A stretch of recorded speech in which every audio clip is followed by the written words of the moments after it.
We're talking about a project that has kind of evolved over the last year. It started as a children's book, but has been developed into a video now, a children's video, possibly to accompany a book.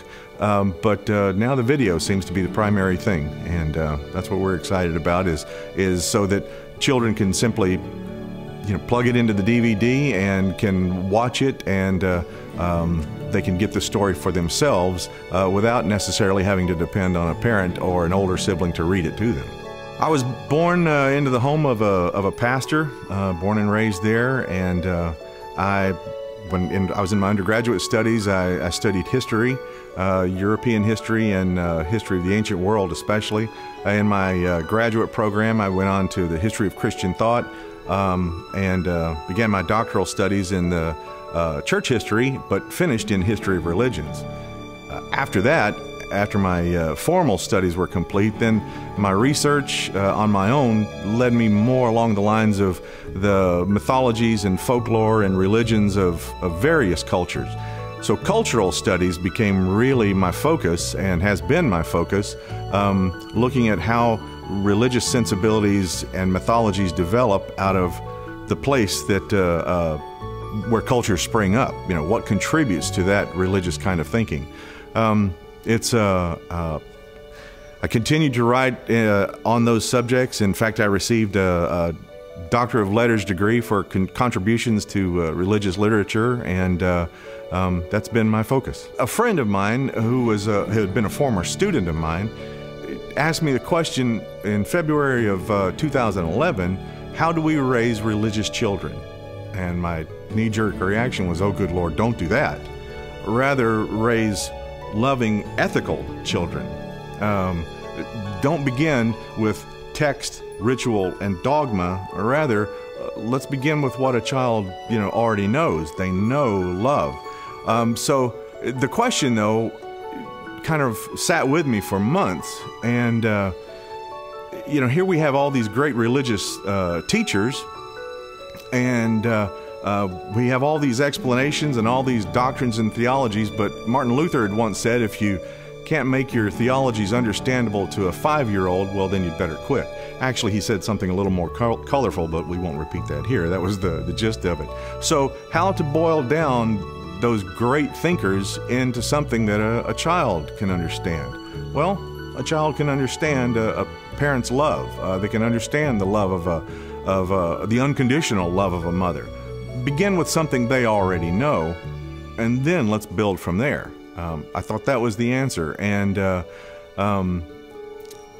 when I started to write this book, it actually started to come pretty easy, and I showed it to a friend of mine, and he said, well, when he was reading the lines, he said, well, this is Thomas Aquinas, this line is Dietrich Bonhoeffer, and so on and so on. And I thought, okay, well, then this is exactly what I wanted to happen. I have a friend who's a Turkish Muslim. He's a lovely man. And he was talking about in the village, or actually the city where he grew up in Turkey, that the Jews, the Christians, the Muslims all celebrated each other's festivals. They protected each other. They delighted in each other. The differences weren't a cause of tension in this city. They were a cause of celebration.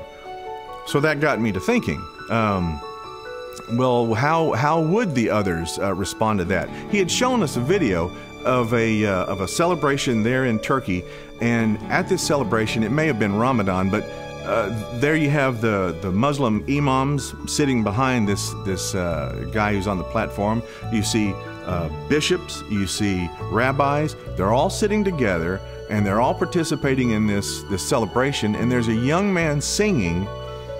And the line that he's singing over and over again is, where love is, there is God. Well, that struck me.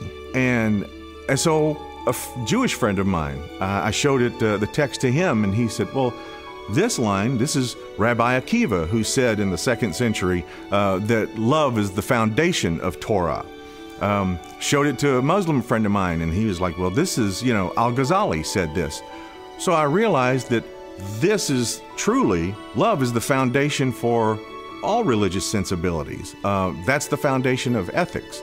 And so that's what led me along this line to realize that get somebody to understand what love is and what comes from loving, you can build an ethical human being. The DVD is really for both the parents and the children.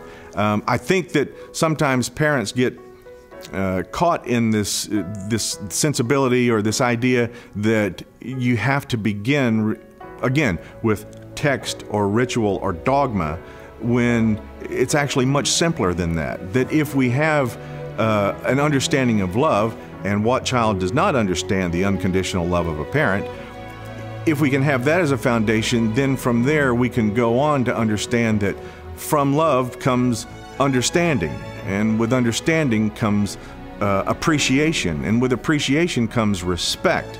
And it's not enough to simply say I love, but there must be that understanding and that respect that comes along with it. And if we could have that as our mindset, to, like that city in Turkey, to look at even other cultures, even other religions who don't agree with our text or ritual or dogma, but to realize that love is the foundation and respect is the offspring of that, then then maybe there is a chance for the human family. Then maybe all God's children do gather together again and celebrate each other. One of the first places I would like to have it distributed would certainly be among religious communities. Churches certainly come to mind. I don't know if other folks of other religions would be interested in such a thing, but I would certainly be interested in letting everyone see it. I would see it also marketed to children's bookstores, religious bookstores, online certainly at the storefront that can be created on Amazon.com, through BarnesandNoble.com. I see a wide, massive distribution of it. Again, it starts off from the premise of where does a child's instruction begin along those lines. So I do want to have a feminine voice, playing the role of the instructor, and a child's voice also. So we're right at the point now of that development of where do we go and what are the requirements for taking it there. Of course, with Magaurn Video Media involved, then I have great coaches and great support as to everything that is required, things that are beyond a simple writer's understanding. Well, everything is in place. The hard part has been done. Everything that needs to be written has been written. We're simply at the place of getting the video production done. This is where we need your help. With your help, with the amount we're looking for is $12,000, then we can get everything completed that needs to be completed. We can do that in a timely fashion, and we are ready. No amount is too small, no amount is too large, and we appreciate your help, and we're counting on your support.